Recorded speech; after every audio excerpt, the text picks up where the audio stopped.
Hey everybody, it's Curse, and today I'm going to bless you with my Sorcerer Spark Charges build guide. We had some fun with this build before 0.9 J patch, but it was absolute trash.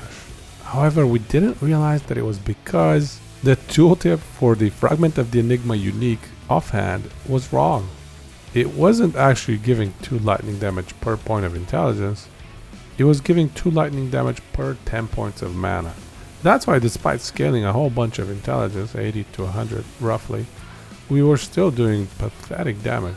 But after the bug fix, the build is kind of viable. By the way that Spark Charges is designed, the build's amazing against large clumps of enemies. With every single hit, you apply Spark Charges to each enemy in that clump, and then when those Spark Charges explode, all of them do damage in an area. And so the enemy in the middle gets hit by every single spark charge from all the enemies around them. So it feels great when there is an abundance of enemies. However, when it comes to single target, the build is not that great. Let's just face it. It's hands down slow versus tier 4 Julra, as you can see, and killing dungeon bosses or monolith bosses is a struggle. It kind of reminds me of the Smite Hammerden build. Great for monoliths and great for clearing, but a little bit lackluster against single target. Anyway, we spent a lot of time with the build, so I'll still share my build guide and my setup, and I'll highlight a few ways to optimize it a little further. I don't think I've taken it as far as I could, so I'll just focus on how you could take it even further. And I'll talk about why I chose to go Sorcerer instead of Spellblade, because the intuitive choice here is Spellblade. Anyways, let's check it out. Irashaimase!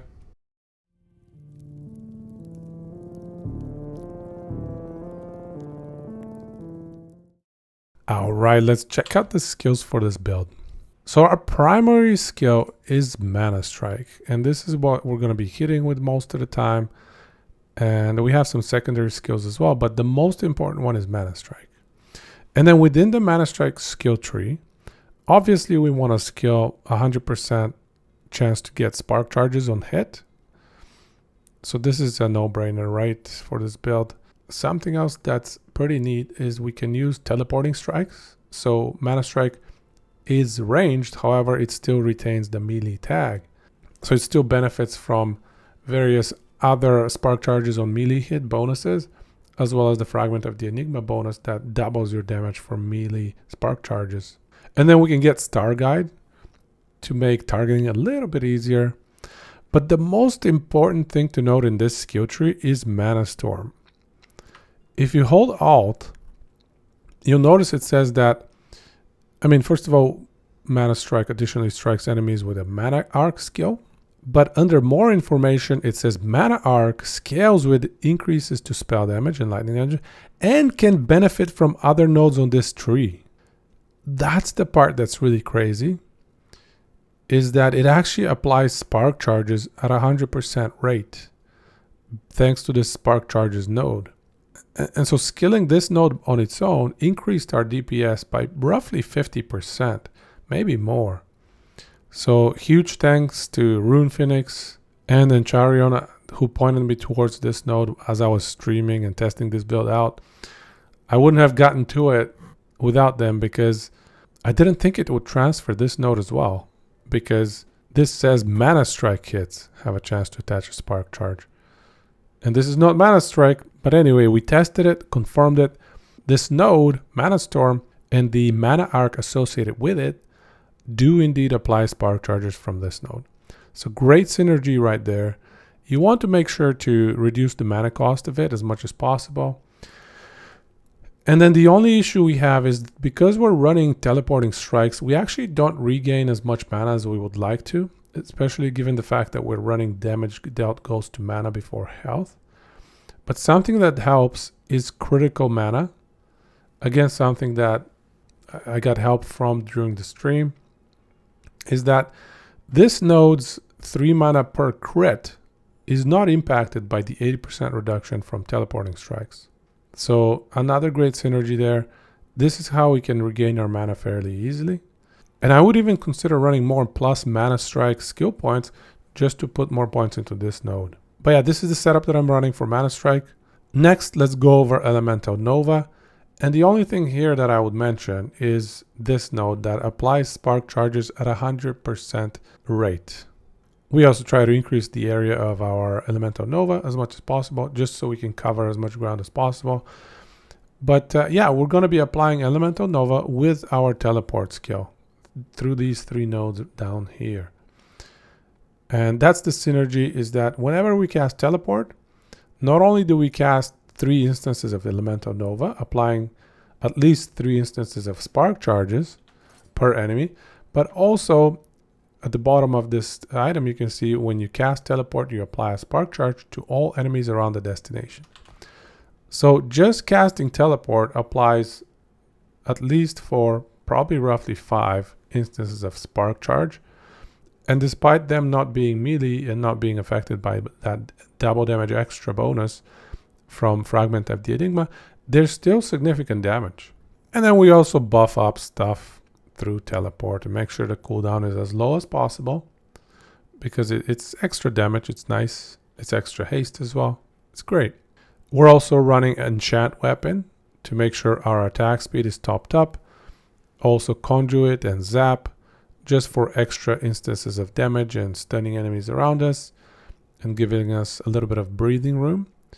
And then yeah, extra duration, auto cast, just to make life a little bit easier. And finally, Flame Ward. This one is interesting as well, because of the fact that we're running damage goes to mana before health. It can be worth it to put a couple of points into Mental Aegis and stack that damage goes to mana before health even higher. Otherwise, get extra charge. And you can think about getting Astonish. However, against Julra and other bosses, it can be quite detrimental. If you noticed one of my previous videos, I highlighted how whenever Julra attacks, this automatically activates, but it does not protect against the actual damage from Julra. It activates after you've been stunned, so after you've been damaged. So it is a little bit problematic because it uses up a charge, and by the time Julra is ready to attack again, Flame Ward is over because it only lasts like 4 seconds. And Julra sometimes attacks once every 4 or 5 seconds. So this kind of just eats up your charges without accomplishing anything in certain boss fights. So I took that point out. You can see I'm still saving it just in case I decide to put it somewhere else. Like, elemental damage taken reduction is solid, so you could put it there. But yeah, that is it for the skills.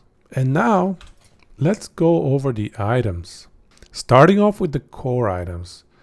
The one true core item here is Fragment of the Enigma. Our entire build revolves around it, so you can't get away from it. The effective level for legendary potential is fairly low, so you should be able to get at least LP2, potentially even LP3 if you farm long enough. And then inside those legendary potential slots, I would recommend getting spell critical strike chance or lightning damage, or a specific resistance type that you're short on. Because of how this item works, it kind of spells it out for us. You want to be running intelligence in the rest of your gear to take advantage of the +2 lightning damage for spark charge per point of intelligence. That's the one core item. Next, I'm running a Fractured Crown. And you don't necessarily need to run Fractured Crown for this build. I just think it synergizes well. We're already running Mana Strike, and we have no other mana requirements. Teleport barely costs any mana. Enchant Weapon costs 10 mana. So really, we're not using mana. And so I thought, because of that fact, let's take advantage of that. Let's shift a whole bunch of damage to mana instead of health, and therefore getting the build to be quite tanky. And so you can see we're running a pretty solid Fractured Crown, high critical strike multiplier, because now our main source of damage is a spell. Unlike, the static ground build that I highlighted previously utilizing the Fractured Crown, spell critical strike multi there had no impact, but here it does. And also here, the increased mana percentage is not as important. With this build, it's the spell crit multi as well as the damage dealt goes to mana before health. That are the two most important stats, as well as actually the implicit critical strike chance. So yeah, I would run this item as semi-core. If you're not running this item, the itemization is completely different. If you're running this item, however, you want to run as low health as possible, 910 preferably, and then max out your endurance. And you'll see I'm itemizing the rest of my items and slots based around that so that I can get 910 endurance threshold as well as max endurance preferably. I'm just 3% short here, but ideally you want to be getting 60% here. And for the next semi-core item, we have our weapon. And that is because our offhand slot is taken up by something that does not give us base critical strike chance, like everybody's favorite Crystal Skull. This gives us plus 6% spell crit strike chance base. That is so powerful, and it allows us to max pretty much every single spell's critical strike chance to 100%. And without that, there are only two options left. One is Helmet, running Prismatic Gaze. And that is not an option for this build because we're running Fractured Crown. So the only other option left is Weapon. And there are only two weapon types that can give us that base critical strike chance increase for spells. One is Daggers, and the other one is the Eagle Wind Axe. It has 3 to 4% critical strike chance base. So make sure to run one of those. Preferably, the best case scenario are Rune Daggers right here, and so you can see it gives not only 4% crit chance but also up to 40 spell damage. Perfect synergy. And for the prefixes, you want to be running melee attack speed and crit strike multi, one of them Exalted preferably, as well as suffixes of shred armor on hit. The fourth suffix is not as important. But yeah, that is very much a semi-core item because without that plus 4% critical strike chance base, we cannot hit 100% crit. The build is quite a bit different without that. So I strongly recommend running either a dagger or an axe that has base crit chance increase. The next most important item is your chest piece. Just because there are so many strong prefixes for this build's chest piece, we obviously want to run intelligence. Also, we want to run spell crit as I have right there. Another really good option is plus levels to mana strike. The extra mana on crit is so good for this build. It just makes you a lot tankier. You can go up 50, 100, maybe 200 tiers of corruption if you just had a few more skill points into mana strike. But yeah, other than that, max out your endurance threshold, resistances, crit avoid, and get some extra damage from your amulet. Shred armor is strong, lightning pan, lightning damage, and yeah, intelligence on every single slot. As much intelligence as possible. Frailty on hit somewhere. Just the usual stuff. Getting a little bit of armor helps. You can see I have some armor from my boots. Now let's go over the idols. There are these idols that give you a chance to apply spark charge on melee hit. So we want to run those for obvious reasons. I'm running two of these, as you can see. And this one is not that useful because we don't do much melee elemental damage. So we don't care about that prefix.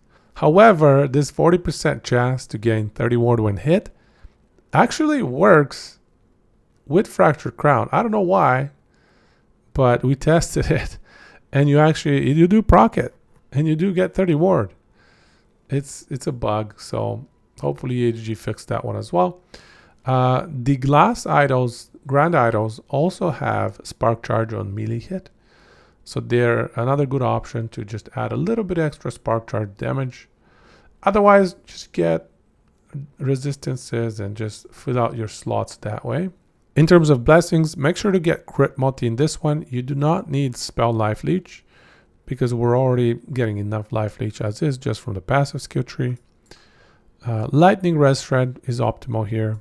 All res right here. Endurance threshold is incredibly good for this build. So we want to run that from this node. And then armor for a little bit extra tankiness.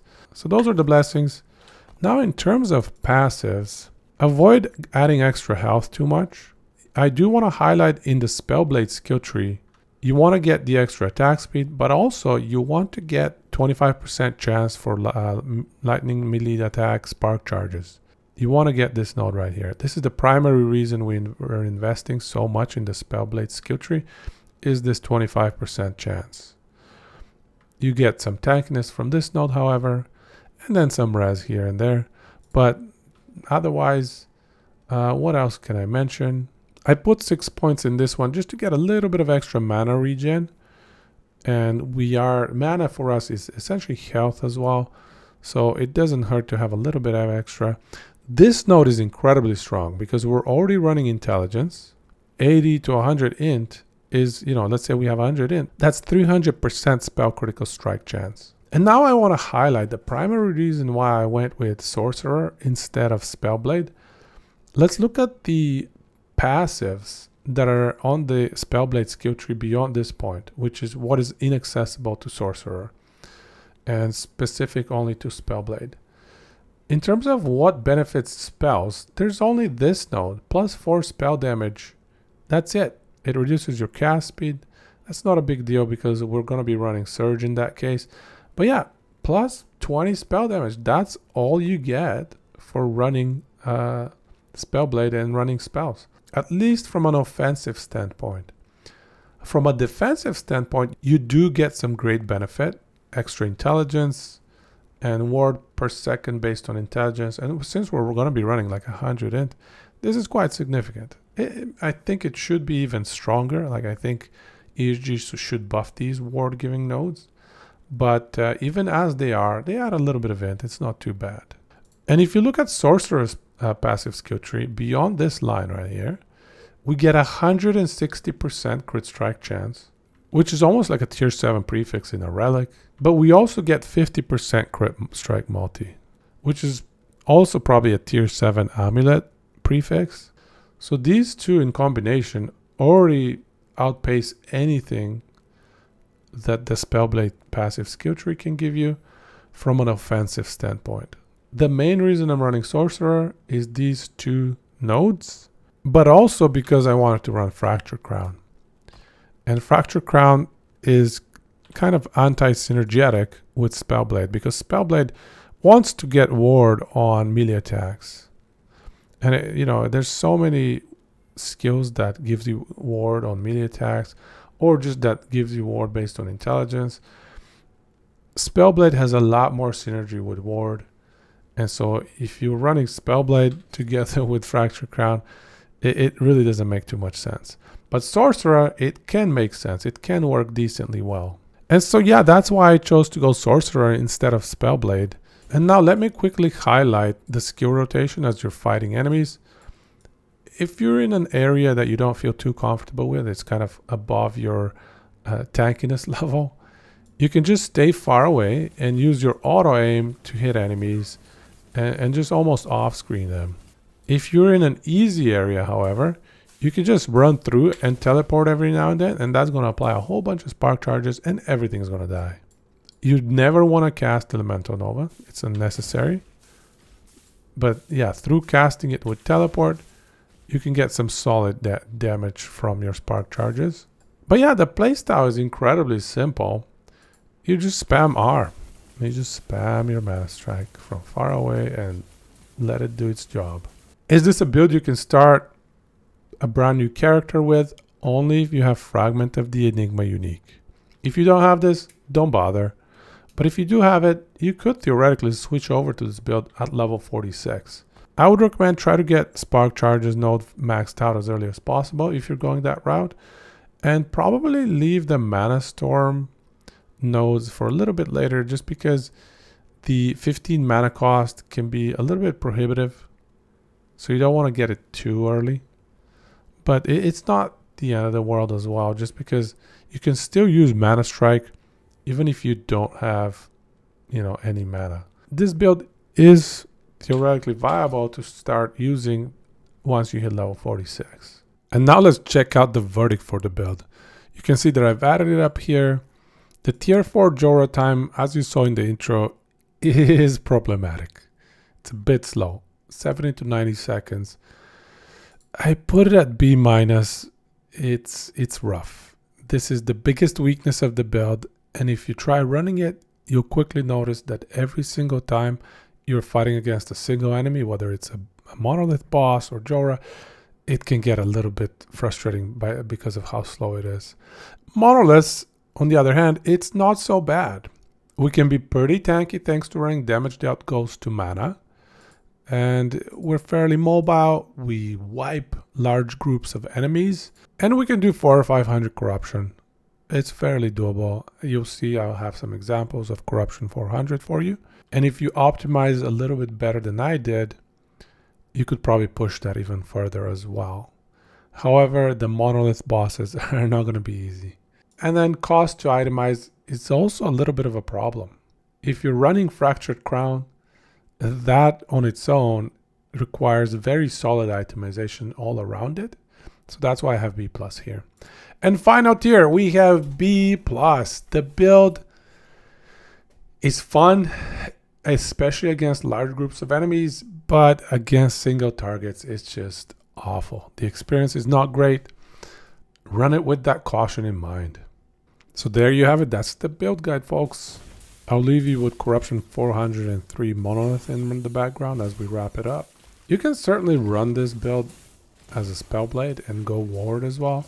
I've had multiple folks mention that they can get 6-7k Ward while they're attacking as a Spellblade. So that is decent defense as well. And you're running it while ranged. So Spellblade is also certainly very viable. It's not like Sorcerer is significantly better. I do think it's slightly better, however. But Spellblade is an option, and it's a fun one as well. And then in terms of what we're up to next, I am finalizing my Flame Wraith build guide, and that build is phenomenal. So I really hope to be able to finish that up in the next 3 days or so, to share it with you before the weekend hits. And I'm also about 2/3 of the way to finishing up my 100 Lagon runs.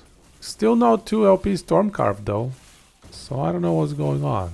Lagon is not very generous lately. I'm sure we'll get it eventually, right? Right. And also 1 month left until Diablo 4 drops. Less than a month now, in fact. So get hyped. I've taken a bunch of time off just to play Diablo and make content for everybody. It's gonna be a blast. I'm super excited. Hope you are as well. And if you like this build, please like and subscribe. It's gonna help the channel and I'm gonna appreciate you for it. Or if you want to see me troubleshoot builds and optimize them in real time on Twitch, check out a link to my Twitch channel below. Follow me and come have fun. I answer every single question that I get. And I love the interactivity. I love it.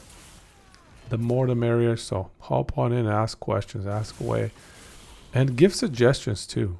That's one of my favorite parts about streaming on Twitch, is essentially we're arriving at an optimized build together as a group, and that's a lot of fun for me. I don't know. There's something about bouncing ideas off each other and arriving at something awesome at the end that makes it really fun. Anyways, take it easy and gochiso sama deshita.